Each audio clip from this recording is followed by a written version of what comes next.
Hey there, entrepreneurs. My name is Sushant, and welcome to TrepTalks.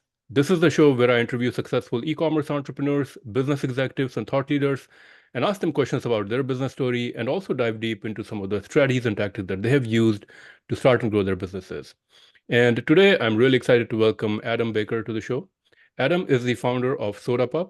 SodaPup supplies high-quality treats and toys for dogs. And today I'm going to ask Adam a few questions about his entrepreneurial journey and some of the strategies and tactics that he has used to start and grow his business. And now, before we dive into this interview, if you enjoy this content, please make sure to hit the like and subscribe button. And for more content like this, please visit our website, treptalks.com. And with that, Adam, welcome again to the show. And thank you so much for joining me today at Trip Talks. Thank you. It's great to be here. So, I visited your website and it's your products are very interesting and unique. And I also read on your website that you were doing a 9 to 5 job and then you decided to go into business. So maybe we can start there. Maybe you can share a little bit about your story. What were you doing before starting this business and what kind of motivated you to get into like dog treats and supplies business? Sure. So my career was actually in the sporting goods industry. I worked for Nike for a decade. I went to Under Armour when it was a small private company. I became the VP of apparel, where we IPO'd, which was an amazing experience. Then my wife and I moved to Colorado, where I ran product management and licensing for Crocs footwear, the funny foam shoes. Yep.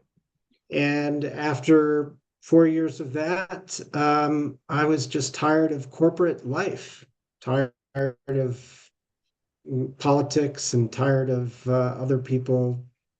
know, other people deciding what I get paid, what job I get to do, all of those things. And no complaints. I mean, I had a wonderful career and had amazing experiences and some really great bosses and some really terrible bosses as well. But I'd had enough.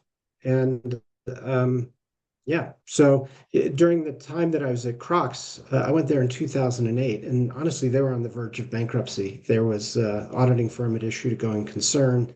It was a really difficult time. And I was brought in, partly to help with a turnaround. I was the kind of the lead product strategist. Um, and we got that business turned around. But during that period, I started studying the pet industry because I had heard on a report somewhere, radio program, that the pet industry had grown by 4% during 2008. And I thought, that's pretty interesting, a recession-proof business. So that's where it started. Exactly, recession proof, and I'm assuming AI proof as well. People are not going to stop loving their pets, and I think people are quite passionate about their pets, and the so I don't think there's ever going to be a shortage of as long as there are people and they have their pets, them wanting pet supplies. Yeah, it's one of the things that attracted me to the pet industry, aside from the fact that I had 3 dogs and 2 cats and was crazy about my pets. But it's the emotion that people have wrapped up in their pets. And in the sporting goods industry where I came from, that's what drives the industry, right? It's the next football season, next baseball season, the next hockey season. Could be your kids, school athletics, and there's so much passion wrapped around it, and all the marketing is wrapped around this passion. And so when I saw the pet industry, I thought, well, okay, this is interesting. I don't really see a lot of interesting marketing. I know that pet parents are passionate, but I don't see how that's being translated into product and into product marketing. And so, you know, the idea was, could I run the Nike playbook in an industry that was really unlike the industries that I had come from? Yeah, And that's what I've been doing. I've been taking the principles that I learned from the sporting goods industry with these, great brands that I've worked for, and applied those principles to this industry, and it's been a really fun journey. Yeah, I think, for entrepreneurs who are kind of starting out, people, especially like younger people, who have kind of passion of entrepreneurship. Like some people kind of want to jump headfirst into entrepreneurship. They're like, I don't like the corporate world, but I think there is value in people working in the corporate world because there's a lot to be learned there, right? And I mean, with your Oh, yeah. product, yeah, Yeah. Um, yeah, so I also have an MBA, and I got my MBA after having worked for some time. And I think, it's the MBA becomes more valuable once you've actually had some work experience. So you have context for the things that you're learning, and then you can apply those principles when continue your career. And so, and in many ways, Nike was an MBA because it's such a well-run organization. There's so many talented people there, but yeah, I mean, uh, all I'm doing is applying the principles that I learned earlier in my career. And had I not had the career first, I don't think I would have been as successful at what I'm doing now.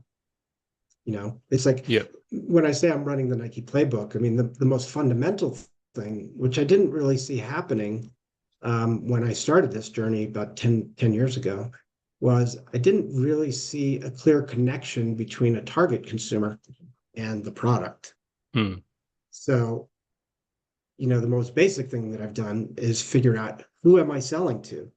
hmm. And then let's see if we can take existing product types and make them specifically attractive to that consumer, if that makes sense. So, you Yeah, I mean, know, definitely want to learn more about that. I mean, how some of the products on your website, I mean, I don't have a pet right now. So can you talk a little bit about your products and where exactly when you were doing your research, where exactly did you find the opportunity? And are these products a little bit unique for your brand and category, or like are these universal products that you can find at like other pet brands, and you have kind of created your own version of these? the latter. So, I really haven't invented any of the categories that we compete in. What I have done is for every category that we compete in, I studied the leader in that category and understood both the pros and the cons of the existing products, and then went about making them better, making them more interesting, making them more fun, making them more targeted um, to the consumer. So I'll give you an example. So there's a product type called a lick mat, and a lick mat is a thin synthetic rubber mat with a texture on the surface, and you can smear foods into it, and then your dog licks the mat to get the food. And it has a lot of benefits. Licking releases endorphins, so it has a calming effect on dogs. Dogs have natural foraging instincts, but they don't get to use their foraging instincts when they eat out of a bowl because they don't have to work to get their food. Therefore, they eat too fast, and then they have digestive issues because they're eating too fast. And so a lick mat solves all of these problems. Well, when I entered the lick mat category, there was a category leader, and it looked like their products were designed by an engineer. They didn't, I think they're functional, but I didn't Hmm, think that they were attractive. I didn't think hmm, that they were interesting. And I didn't think that they were very hard. Like, I don't think that they were offering very much of a foraging challenge. And so I studied this category and I said, well, what can I bring to the table? And so, the first thing we did was we we created really interesting patterns that our specific targeted consumer might be interested in. We did a completely different type of color palette that was more home decor oriented versus dog toy colors, hmm. neon brights, because this is something that you use in your house, usually in your kitchen. And color so our target consumer is a woman 25 to 55 years old, and she has at least one dog, if not more. Hmm.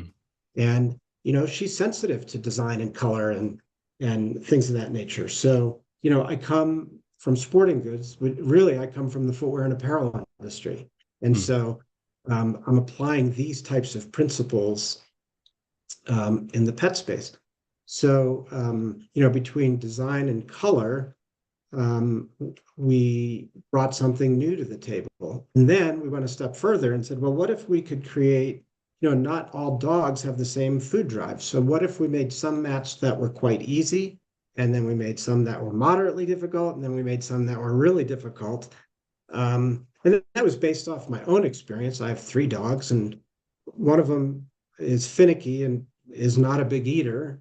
So if she gets bored or has to work too hard on a lick mat, she's going to walk away from it. So I had to make an easy mat for her. And then I had a black lab who was very food motivated, and I had to make something very difficult for him so that I could Hmm. get through a 45-minute Zoom call without him, and constantly interrupting me. And so Hmm. we developed this.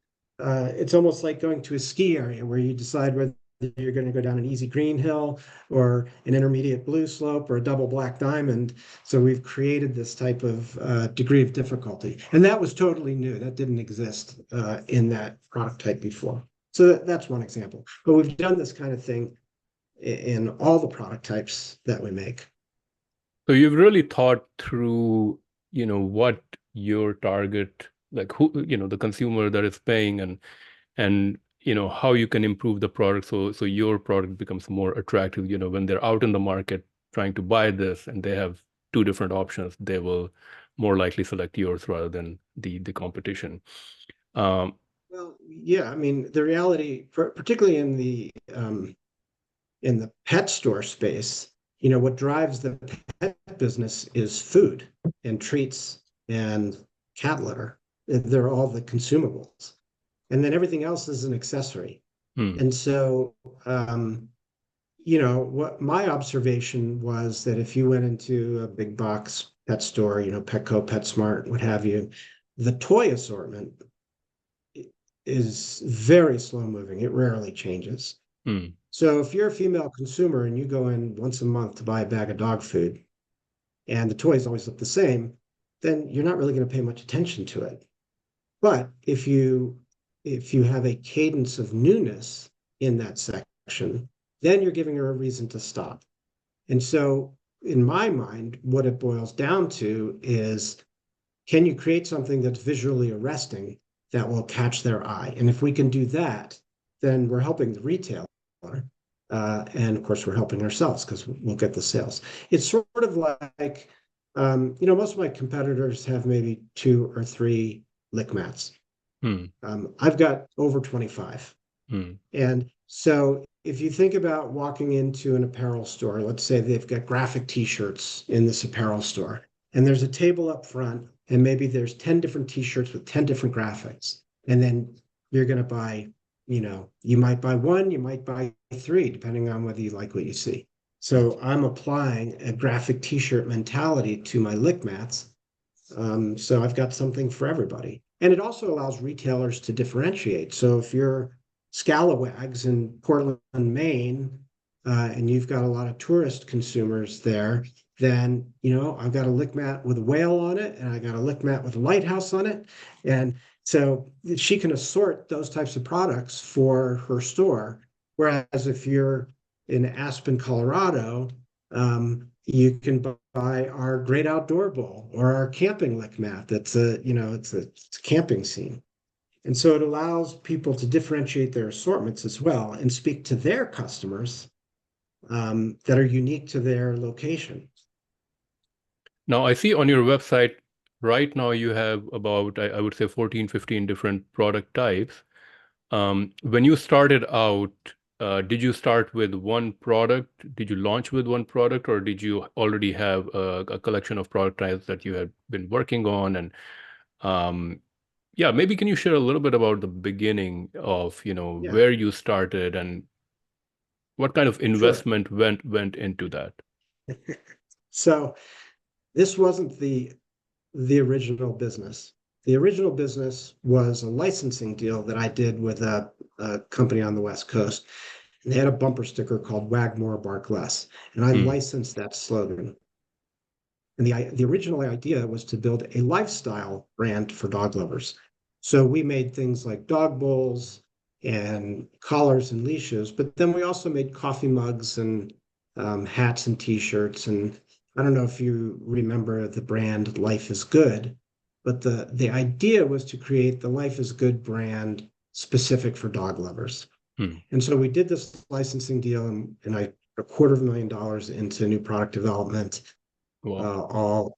all in Asia. And then we launched, and no sooner did we launch than that company sold their business to a venture capital firm. And the new owners came to me and said, we don't want to license the brand. Okay. Wow. That's how it started. And then I was like, okay, I don't want to walk away from this investment. So how do I pivot and keep going without putting more money into it? Because at that point, my wife had drawn the line and said, okay, that's enough of our own money. And so as luck would have it, I was having lunch with a friend who works in the investment community. And she told me that she had been at a rubber manufacturer the prior week, and that the person she met with knew a lot about dog toys. And so she made an introduction, and I went up and I met the factory owner. And it turns out that he used to produce rubber toys for the largest rubber toy company in the pet industry called Kong Company, Kong. And he and Kong had just gotten a separation. And so here was this beautiful state-of-the-art factory without a lot going on. And so I met with him, and he had a product that he had designed and developed and cut the molds and pitched it to Kong, and they weren't interested. And he said, well, I've got this, the tooling already exists, so we could try, I mean, if you want to give it a try, you could try selling this. And that's what I did. So in the beginning, we were kind of a one-hit wonder. And it was a rubber treat dispenser called the Can Toy. It looks like a soda can. And I can show it to you. Hold on.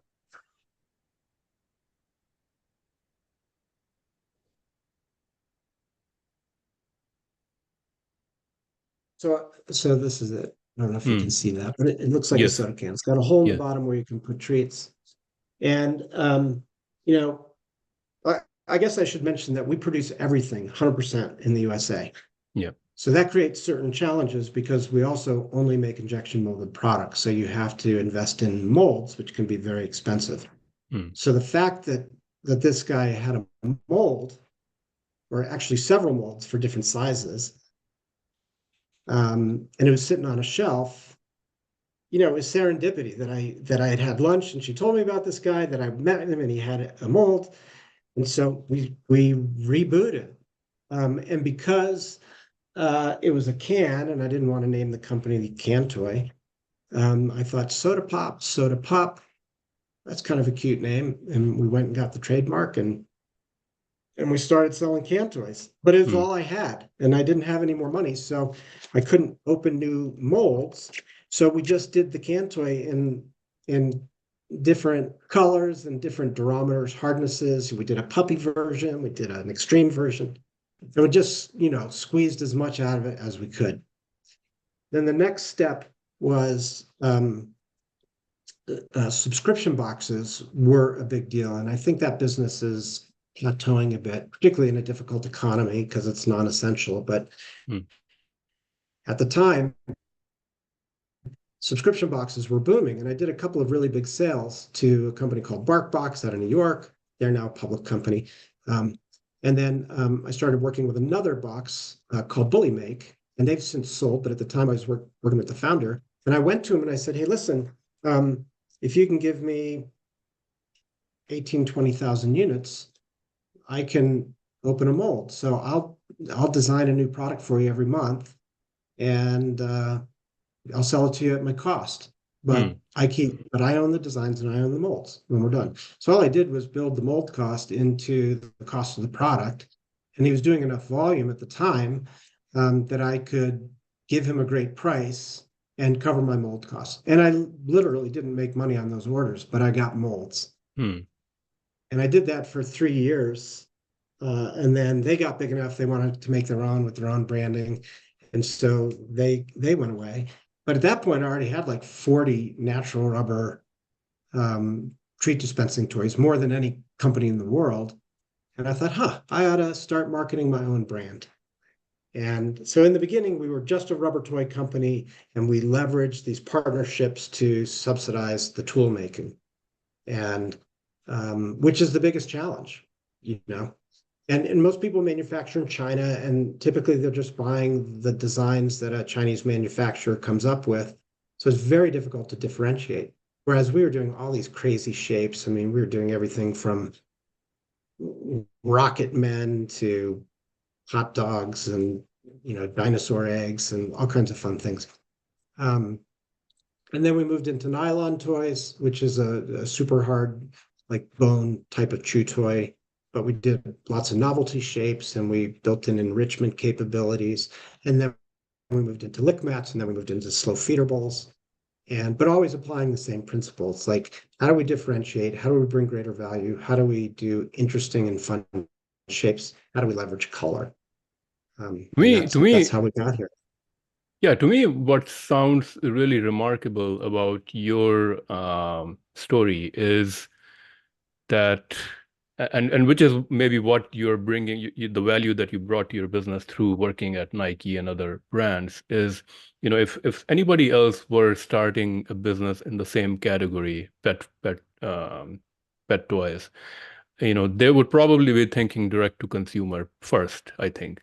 I think if I'm correct, I think you came really from a distributor supplier kind of a mentality, right? So you, of course, and that requires upfront investment, which you made, but um, but but of course that carries risk as well. I mean, you talked about serendipity and things working out, but you know your partner walking away, that could have put you in a $250,000 behind. So I mean, first of all, I'm thinking, I invested the $250,000. I still had inventory, so okay, I could convert that back into cash. So it's not like I lost I mean, I lost some money. I mean, the mold costs and somewhat, but I did have inventory. But I had inventory and products that would ultimately go away yeah, because the license went away. So, so then it was a process of selling off the inventory to recoup the capital so that I could redeploy it in something else. But the real serendipity was that this tooling was already made. It was like $300,000 worth of tooling for this can toy. yeah. So, and that was just made available to me for free to see if we could make it go, you know? So so So so yeah, there was a combination of persistence and luck, you know? did you I guess when you started out, you thought that you would have greater success by having that relationship with that partner. You didn't think about that you can go out on your own, like create your own brand from the beginning. Well, it was somewhat informed by the fact that I was running licensing at Crocs at the time that I started to formulate this. I mean, I Hmm. literally signed the licensing deal the day after I left Crocs. Okay. So it was all pre-negotiated. And so I had licensing on the brain. But in hindsight, it's all a blessing because I'm not paying anybody royalties. I'm not building somebody else's brand.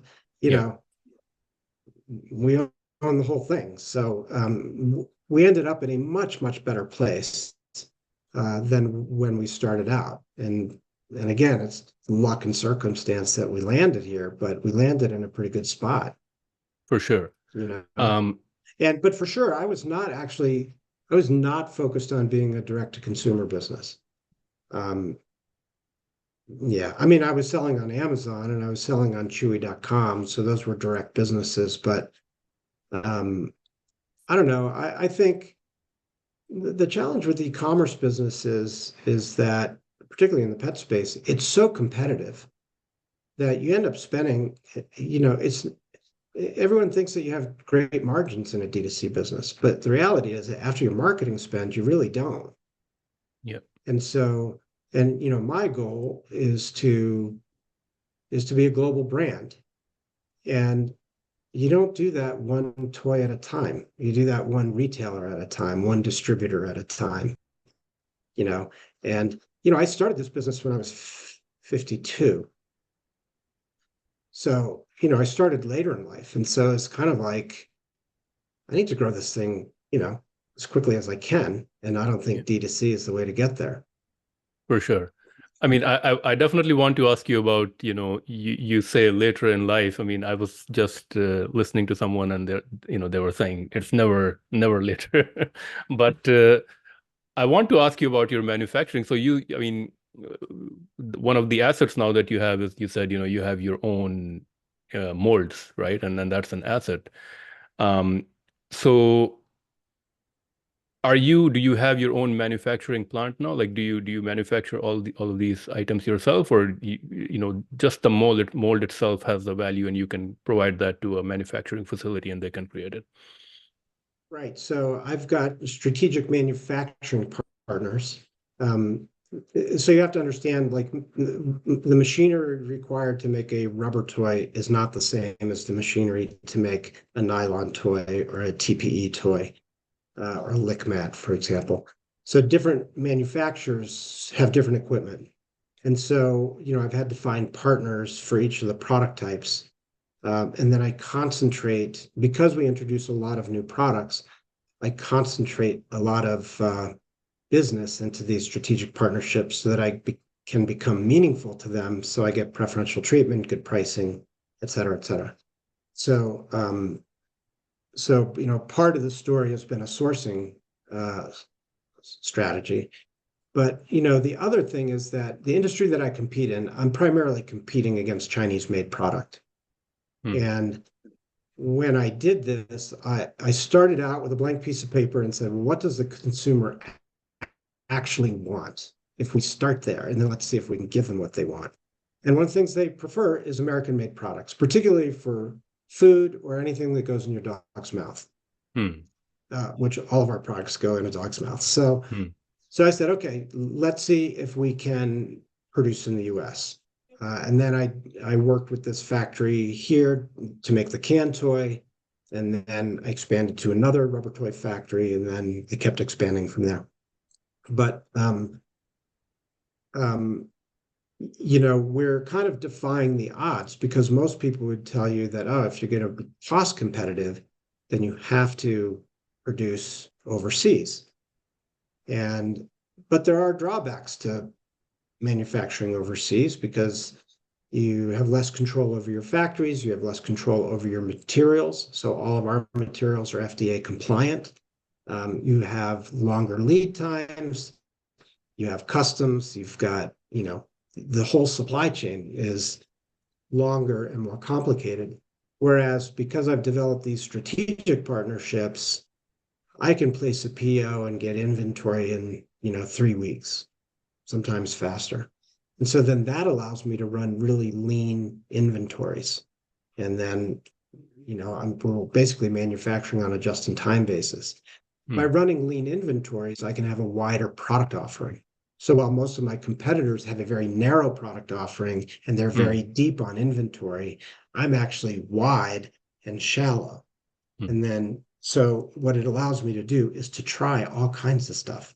And some stuff is a home run, and other stuff is not Hmm. successful. And so you just quietly sunset those. And so, because I'm able to iterate so quickly, I can really begin to hone in on the things that are working, and then build a fortress around those winners.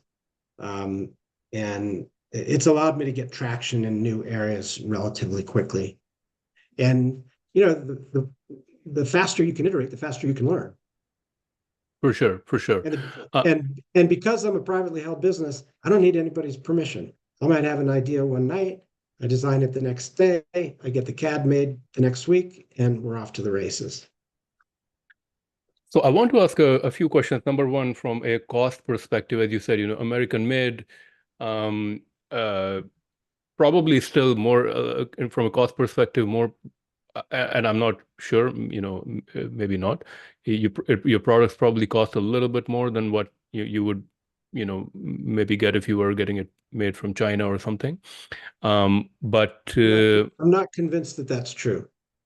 Yeah, maybe not today because I mean, China is getting expensive, and now transportation costs and everything. Maybe not. So, Yeah, and the other thing is, well, you have to make sure you're doing an apples to apples comparison. So, for example, in China, for a natural rubber product, they put a lot of filler in their rubber compound. It's basically clay, and it reduces the tear strength of the material. So even though it looks the same, feels the same, it doesn't actually perform the same. hmm, And so to compare the price of a rubber toy coming out of China, by the time you land it in the hmm. US, you actually have an inferior product and it's roughly the same price. So, the fact that we can do it in the US and our transportation costs, I mean, we're producing all over the US, from Maine and Pennsylvania and Colorado and Illinois and Tennessee and, lots of different places. But those transportation costs compared to, getting on ocean freight or air freight is relatively inexpensive. So that is, I mean, that is really interesting. Do you think that is true only in your industry? Do you think manufacturing is now coming back to the US slowly, or? I think it's true for me because of the product type. So the thing about injection molding is once you've got the mold, the machines can be largely automated. Not totally. I mean, there's still an operator, but they might be operating multiple machines, and so you can begin to amortize those costs over the output, on how many machines they're running.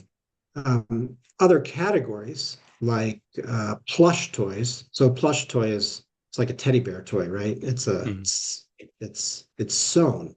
So there's a lot of physical labor to make that. It's mm, like the footwear and apparel industry. The reason mm, footwear and apparel is made overseas is because the cost of labor is lower, mm. and there's a lot of labor in those. So I'm able to do it because I'm doing injection molding. So my challenge isn't labor costs. My challenge is mold costs. Hmm.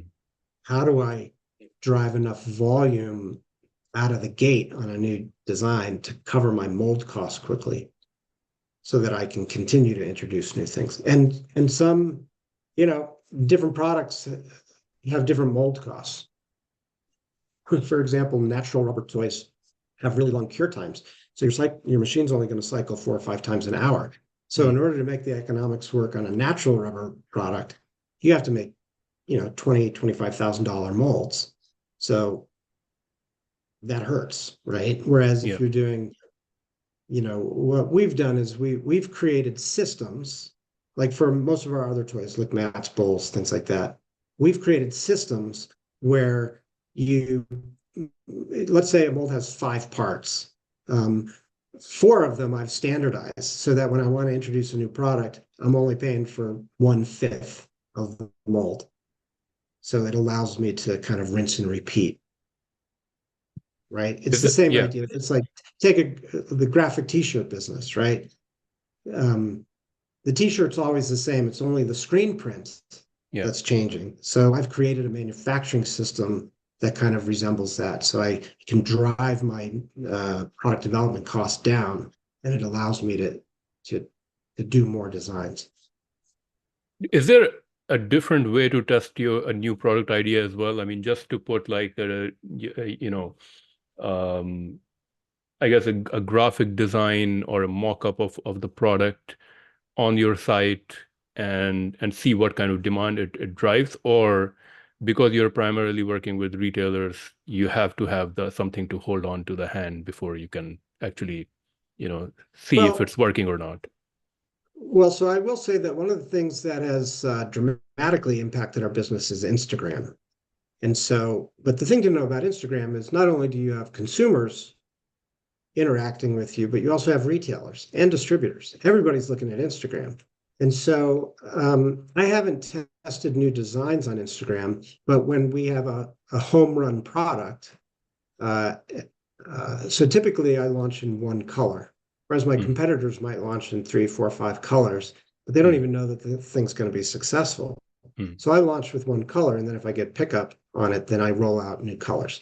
So I've done posts on Instagram. For example, we have a product called the Honey Pot, hmm, and I'm like, we're considering doing, 2 more colors. And then I do an image like Hollywood squares with 9 colors of the honeypot. And then I Hmm. say, rank the top 3 in the comments below. And then I'll Hmm. get like 600 responses.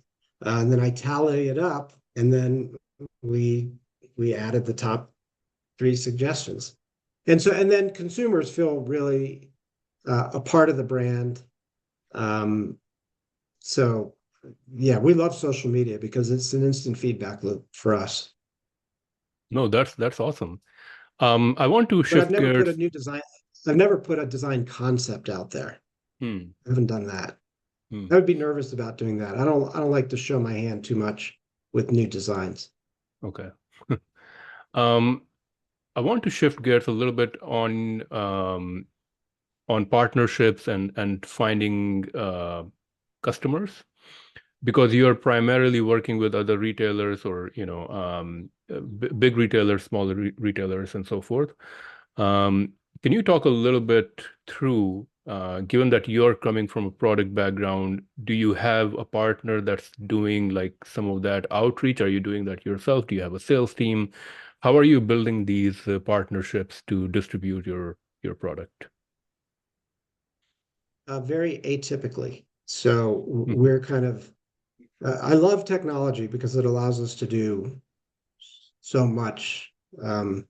Whereas in the past, you would need a team to do it. Now you can do so much just using technology. So our best selling tool is Instagram. Hmm. I have opened retailers all around the world using Instagram, where people reach out to us and say, we love your products. Can I sell them in my pet store in the UK or in Singapore or whatever? So, and we sell in about 48, 49 countries right now, and we have distributors Well, in 25 countries. So, but that's largely been through Instagram. The second way has been through, there's a platform called Faire.com. I don't know if you're familiar with Faire.com. yes.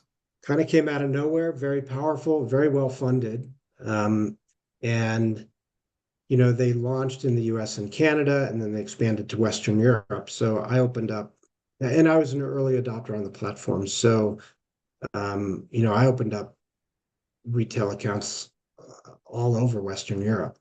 And then once you get, and there's another platform in the States called wholesalepet.com, Hmm. which is similar, but it's very pet specific, whereas Fair does gift and other categories. Um, so, with distribution, I don't think that there are shortcuts. And what I mean by that is, you know, my first big job was at Nike, and the founder of Nike, Phil Knight, he started by selling shoes out of the trunk of his car at track meets. Hmm. And then from there, he opened up run specialty accounts. And then that led to bigger accounts. And then eventually he was in, big box sporting goods accounts. And then he opened his own Nike Town stores. And you don't go from nothing to opening Nike Town stores, right? There's no skipping the steps. You have Yep. to work your way up. And so this is definitely the case for us. We went to trade shows, got people to try our product. We used Fair. We opened more retailers. Once you start opening more retailers, then all the retailers are competing with one another. They're all shopping one another's stores. Hmm. And so then you begin to build momentum, and then people just start soliciting us because they saw us at a competitor's store and they don't want to fall behind. Hmm. And then enough people do that, and then the distributors come knocking and say, "Hey, we'd like to represent your product in our country." And Hmm.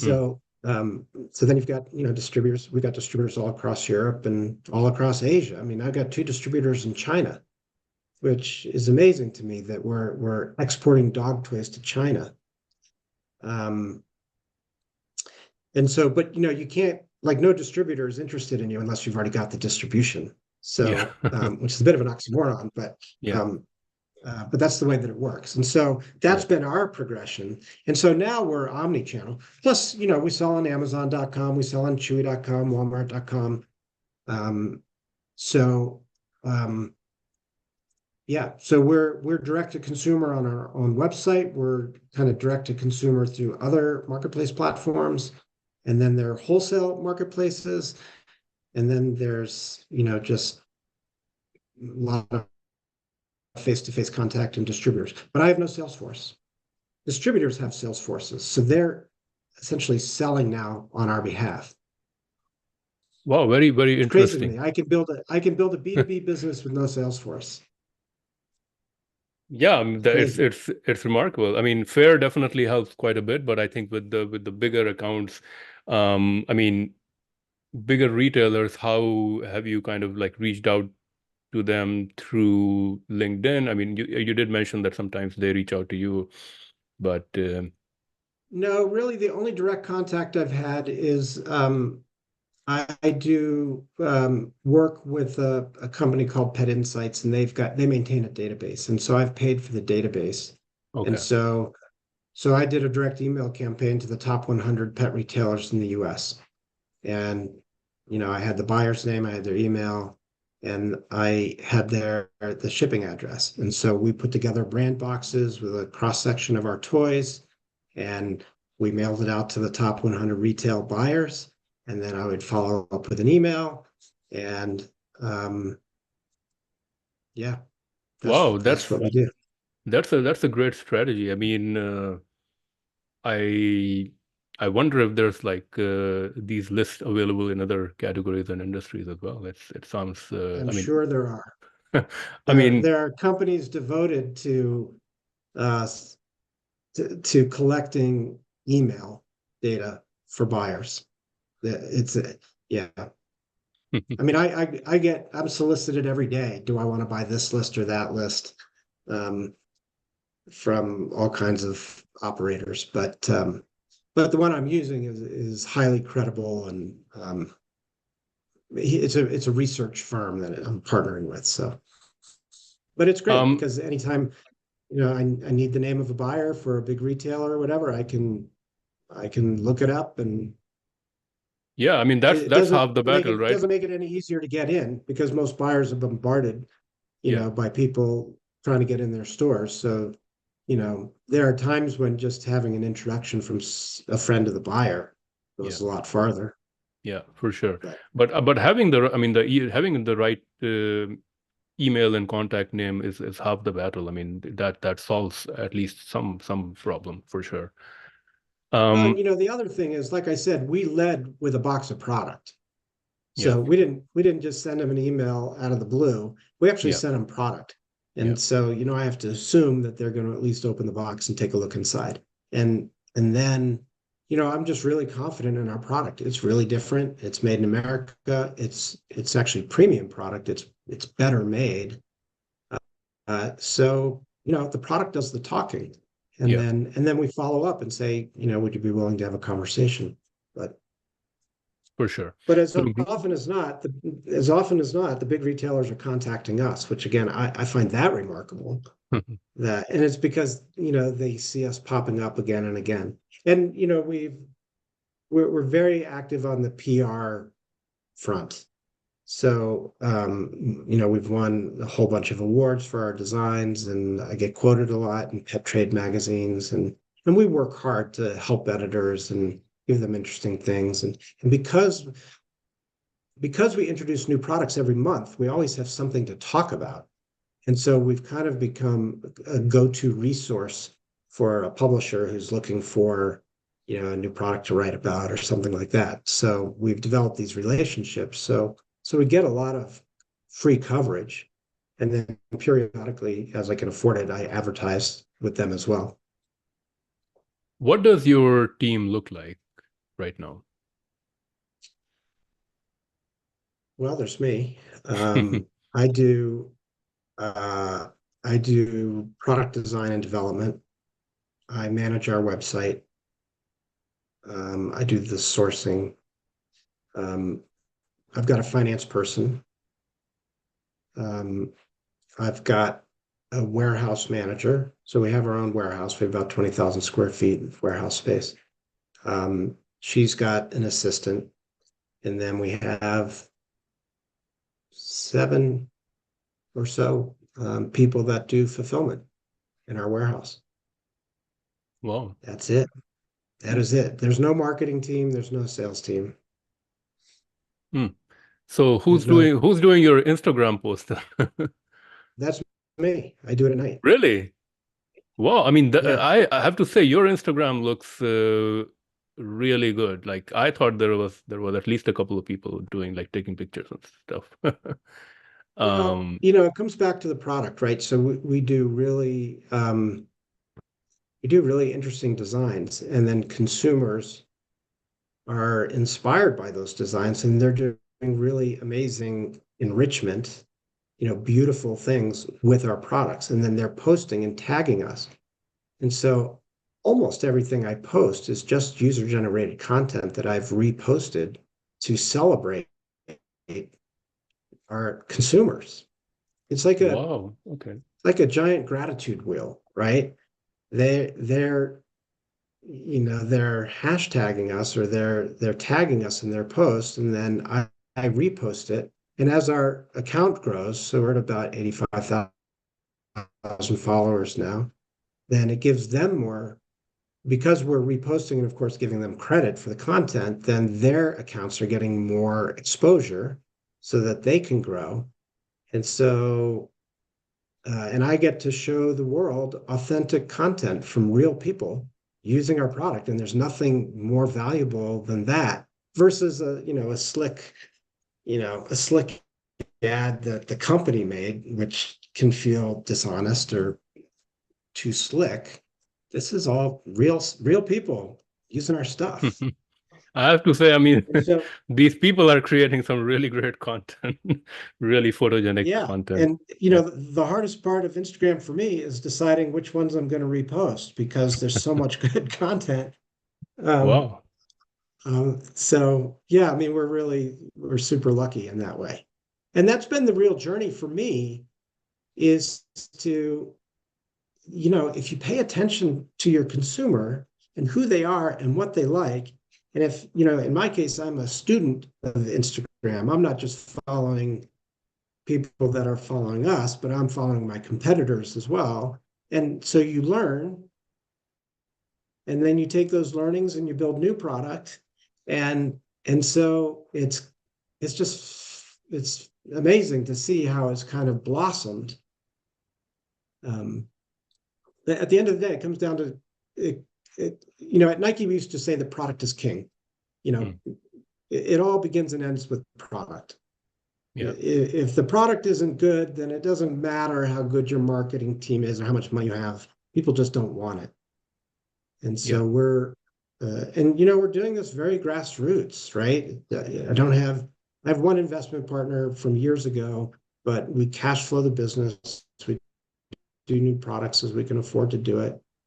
Um, we're growing the business organically. I don't do any paid ads. So no Instagram ads, no Facebook ads, No, but I I do think that post makes three sense. times Yeah. a day. Yeah. No, I think that makes sense. So, And and um, if I could add one more thing, we also have a pretty decent direct to consumer business, but mhm. it's not because of advertising. It's like the thing has started to take on a life of its own, which is the real joy to watch. Um, Yeah. I don't really know how to describe it. If you're true to your consumer and you're authentic and you try to do the right things, people respond to it. Yeah. Feels good, you know? Yeah. I mean, marketing can take you help in the short term, but if the product is not performing, the product is not connecting with the consumer, then it's not going to work in the long term. So I think product is definitely the king for the long term. Um, Before I move on to our rapid fire segment, last question for you. In every entrepreneur's journey, there's always mistakes made, lessons learned, failures. Um, is there any I mean, I know you mentioned like a big failure in the beginning where your partner walked Yeah. away. Anything big that comes to mind that where, it was a big learning lesson for you, and what did you learn? What could other entrepreneurs learn from your mistakes? The only other, I mean, we obviously had a, near fatal disaster in the beginning.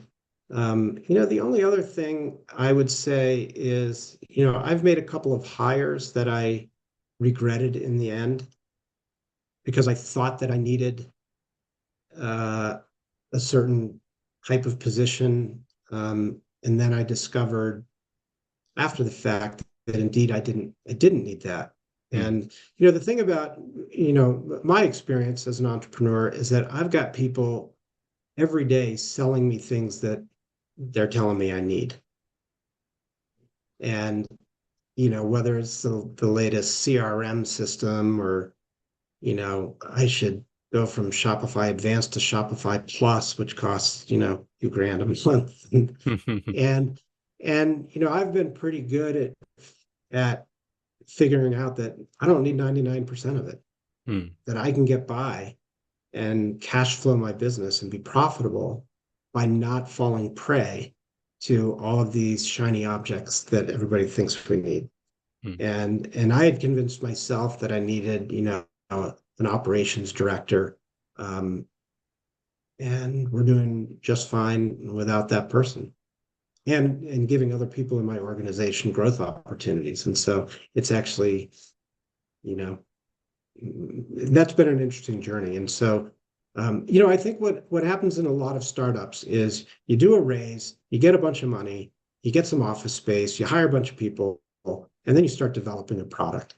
Hmm. That seems to be like the new way of doing things. And I'm just the opposite. It's like figure out how to get a product made, see if there's demand, and then add things as you can afford it and kind of pay your own way.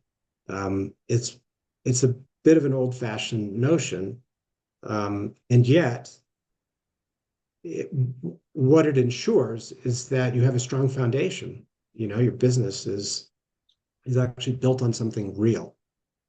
For sure, for sure. And yeah, Yeah, I mean, I think um, even the new model of, having the funding first and then kind of developing, I think it's for the most part it's gambling from the from the investors because they want to make 100,000 shots and they know that one of them may work out.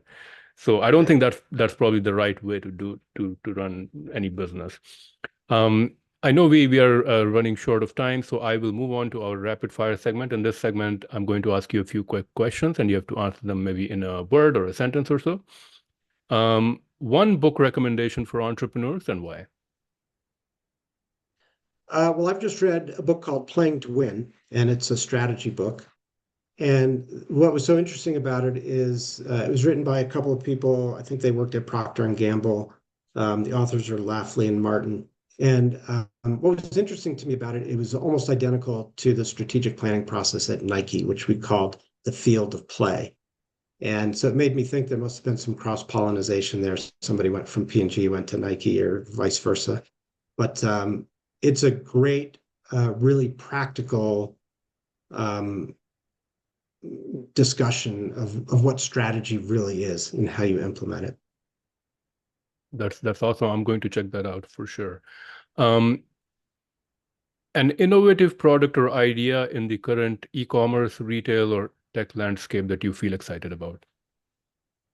Well, we've talked about it already. It would be fair.com, because they didn't exist a few years ago, and now it's become like my right arm.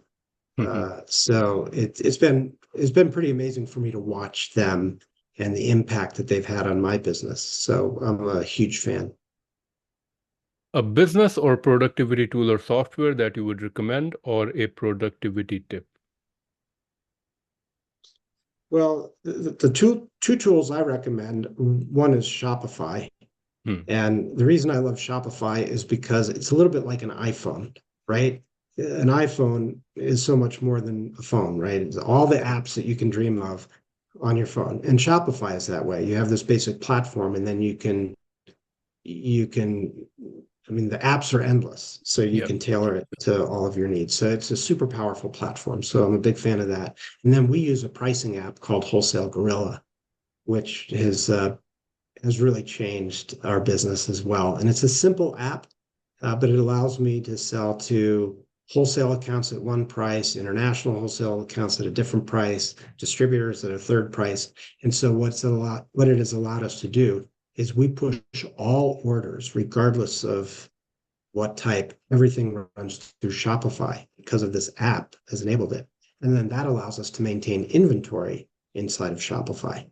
So the reason that's important is because there are many, many products out there for managing inventory and managing CRM systems, and they're all separate systems. And because I've pushed everything through Shopify, I'm kind of like, well, Shopify is a CRM system and it is an inventory management system, and it's sales channels. I've got all these third-party selling channels funneling into Shopify to automate our fulfillment.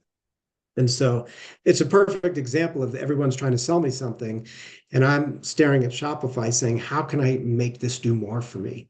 Yeah. Without adding cost. So yeah. It's incredible. I mean, how these platforms can bring so much together and really drive that productivity. Like one person can really, have a really great picture of their entire business. the other thing is, so I'm dating myself, but we didn't have computers when I was in college. And now I'm running an e-commerce business with no experience in e-commerce. And so none of that would be possible without Shopify, And I didn't have to pay $60,000 for somebody to make my website for me. I just picked a template that worked, and so it's such a powerful tool for people because you don't have to be a developer. You can just be a business person, and it's intuitive. Very much. A peer entrepreneur or business person whom you look up to, or someone who inspires you?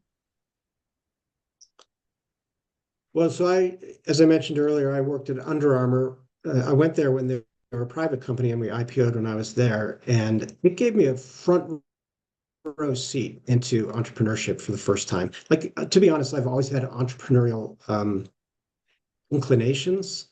But, I had a family to feed, and I had good jobs that paid well. So, but working at Under Armour and watching Kevin Plank, who's the founder of Under Armour, it was a real eye opener. It's like his personality traits and force of will to grow his business. So that was really fun for me to learn from him and to watch him, because I could look at Kevin and say, it's not like he's a rocket scientist, and he didn't go to Harvard or anything like that. He's just a really driven guy with good ideas.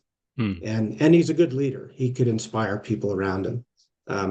And so it was nice to see that like a pretty normal guy could achieve amazing success. Awesome. Yeah. I mean, yeah, role models can definitely help us grow for sure. Final question. What is the best business advice that you have ever received or you would give to other entrepreneurs? Well, you're probably not going to like this, but there's just no shortcuts. So when I worked at Nike, they used to do brown bag lunches, and they would have an executive answer questions, right? And so I went to one of these brown bag lunches, and the guy speaking was actually a friend of mine, Kirk Richardson. And a young woman asked him, she was like, Kirk, how do you find work-life balance? And his response was, I've never met an Olympic athlete who led a balanced life. Which was kind of a roundabout way of saying, if you really want to be